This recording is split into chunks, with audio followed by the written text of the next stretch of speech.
Bugünkü yeməyimiz Cənub bölgəsinə aid tələbə sırdağıdır, badımcan sırdağı. Tərkib hissəsi badımcan, pomidor, sarımsaq.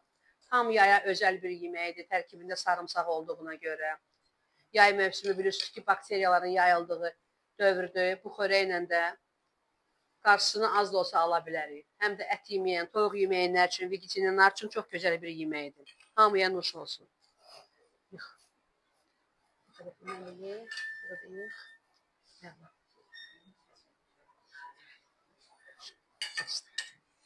Onu da tük.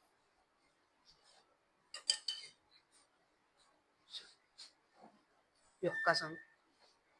Qaşıqla. Belə səp üstünə. Ay, sağ qaşıqla, yağını səp üstünə. Əla. Qaşığı da qoy yanına. Göndər uşaqlar, dostların, yoldaşların rahatlığına, nuş canlığına yesinlər. Buyurun, nuş olsun. Hə, çox.